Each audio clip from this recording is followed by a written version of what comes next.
بسم الله الرحمن الرحيم. السيد معالي وزير الصحة، السيد معالي وزير تمكين الشباب والرياضة والتشغيل والخدمة المدنية، معالي السيد الوزير المنتدب لدى وزير الداخلية وترقية اللامركزية والتنمية المحلية المكلف باللامركزية والتنمية المحلية، السيد والي نواكشوط الغربية، السيد قائد أركان الدرك الوطني، السيدة حاكم مقاطعة تفرق زينة، السيد عمدة بلدية تفرق زينة، السيدة الممثلة المقيمة لمكتب منظمة الأمم المتحدة بموريتانيا، أصحاب السعادة السفراء وممثلو المنظمات الدولية والشركاء الفنيون والماليون، السادة ممثلو الجمعيات العلمية والنقابات الصحية ومنظمات المجتمع المدني، السادة الأساتذة الأطباء والممرضون والطواقم الطبية،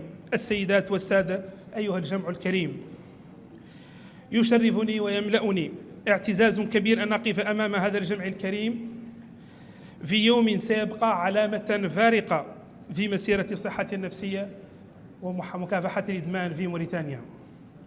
إن اعتماد أول استراتيجية وطنية متعددة القطاعات للصحة النفسية ومكافحة الإدمان ليس مجرد اعتماد لوثيقة، بل هو إعلان عن إرادة وطنية صادقة تضع الإنسان وكرامته وصحته النفسية في صميم أولوياتها، وتجسيداً للرؤية الحكيمة لفخامة رئيس الجمهورية السيد محمد الشيخ الغزواني، وللعناية التي تليها حكومة معالي الوزير الأول السيد المختار النجاي، وبإشراف مباشر من معالي وزير الصحة سيد تيام تيجان، لترقية الصحة النفسية باعتبارها ركيزة للتنمية والاستقرار. وأتشرف الآن بأن أستعرض أمامكم بإيجاز المسار الذي قاد إلى إعداد هذه الاستراتيجية وأبرز مرتكزاتها وأولوياتها. Excellence, Monsieur le Ministre, Excellence, Monsieur le Wali, Excellence, Monsieur le chef d'état-major de la gendarmerie, Excellence, Madame la représentante du bureau de l'OMS, Excellence, Monsieur le Hakem, Excellence, Monsieur le maire, Mesdames et Messieurs, honorables invités, c'est avec une immense fierté que je vous présente aujourd'hui cette stratégie qui est la première stratégie nationale intégrée multisectorielle de la santé mentale et la lutte contre les addictions en Mauritanie. Tout d'abord, avant de parler de notre chronogramme, je vais essayer de vous faire brièvement une petite présentation sur le Programme national de la santé mentale et lutte contre les addictions. Alors, le Programme national de la santé mentale est un programme qui a été créé au sein du ministère de la Santé à travers l'arrêté ministériel 743 et qui est rattaché directement au cabinet de son Excellence, Monsieur le ministre de la Santé, ce qui montre que le gouvernement mauritanien a compris l'importance de la santé mentale, mais aussi a donné la valorisation qu'il faut à cette partie cruciale de la santé. Alors, le 10 octobre, c'est là où on a partagé cette bonne nouvelle avec vous et avec le grand public.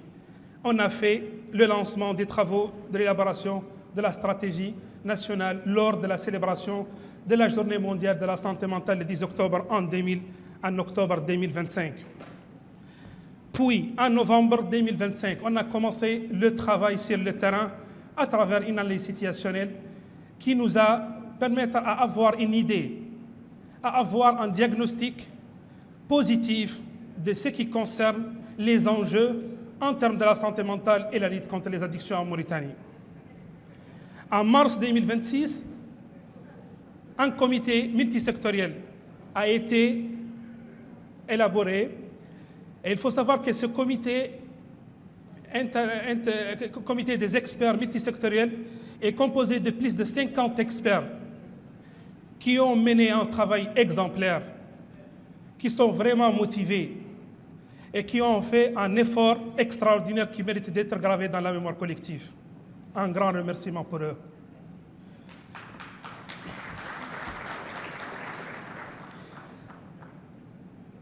Entre avril et juin 2026, plusieurs ateliers de rédaction et des échanges constructifs ont été organisés pour vous sortir, mesdames et messieurs, ces documents stratégiques qui représentent l'espoir pour la Mauritanie et les Mauritaniens. Et aujourd'hui, c'est la journée de notre fête. On a le 28 novembre qui est notre fête de dépendance. Mais le 3 juillet, je vous propose de le faire une journée qu'on doit tous le fêter pour le bien-être humain des Mauritaniens, car ils méritent tout ça. Alors, comme je vous ai dit, parce que c'est un sujet qui mérite une attention particulière, parce que c'est un sujet qui concerne une partie cruciale de la santé, qui est la santé mentale, on a essayé de travailler à travers cette stratégie par une approche multisectorielle, une approche collaborative, une approche participative. Et c'est ça l'élément de force de notre document stratégique. Et on a tiré des axes stratégiques qui sont au nombre de 8. Tout d'abord, on a renforcé de la gouvernance, de la coordination multisectorielle. C'est tout à fait normal, mesdames et messieurs. Pourquoi? Parce qu'on a besoin d'un cadre institutionnel à travers lequel on peut mener un travail multisectoriel convenablement. Deuxième axe stratégique, c'est l'axe qui concerne une partie très importante, et je suis sûr et certain que tous les professionnels de la santé sont d'accord avec moi. C'est l'intégration des soins de la santé mentale au niveau des structures de santé de base.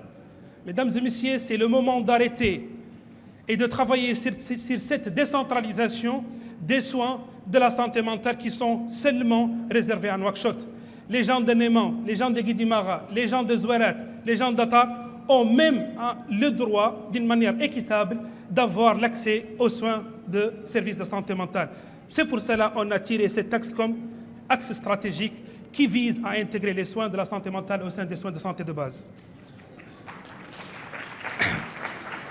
Bien sûr, pour ce faire, mesdames et messieurs, il faut une équipe de professionnels qualifiés pour être capables de prendre en charge les Mauritaniens et pour assurer aussi un service de santé de qualité. C'est pour cela qu'on a tiré comme axe aussi stratégique l'axe qui concerne tout ce qui est renforcement de capacités, tout ce qui est développement des ressources humaines. Mais bien sûr, on ne peut pas parler d'une prise en charge seulement à travers les ressources humaines sans passer par les médicaments, les équipements et les infrastructures. C'est pour cela qu'on a aussi tiré un axe qui va nous assurer ce qu'on appelle en médecine la continuité des soins et la bonne observance thérapeutique. Donc il faut qu'on parle de la disponibilité des psychotropes. Bien sûr, pour mener tout ça, il faut qu'on monte un système de renforcement d'information et de suivi et d'évaluation. Parce que sans les suivis et l'évaluation, on ne peut pas savoir les enjeux et on ne peut pas tirer les conclusions et on ne peut pas avancer d'un point de vue scientifique. Alors, il y a aussi un axe stratégique qui vous concerne tous, parce que l'histoire de la santé mentale, comme ce qui se passe à l'échelle internationale, c'est une histoire des notions erronées qui circulent autour de la santé mentale. Et parmi ces notions erronées, le premier élément qui entrave la promotion de la santé mentale, c'est la stigmatisation. Donc, dans les axes stratégiques, on a un axe qui vise la sensibilisation collective. Parmi aussi les éléments qui rendent notre stratégie forte, c'est cet aspect de transversalité et aussi cet axe qui concerne ce qu'on appelle les milieux spécifiques. Mesdames et messieurs, la Mauritanie joue actuellement un rôle exemplaire dans ce qu'on appelle l'aspect humanitaire. En ce qui concerne les réfugiés et les plateaux migratoires, c'est une expérience qui mérite d'être primée au lieu d'être, c'est-à-dire partagée avec vous et avec la communauté internationale. Notre stratégie l'a pris en considération avec aussi l'aspect géopolitique qui marque notre emplacement géopolitique dans la sous-région et aussi l'aspect qui concerne le changement climatique. Vous avez vu que notre stratégie est une stratégie holistique, forte, actualisée, réalisable, qui répond à tous les enjeux actuels.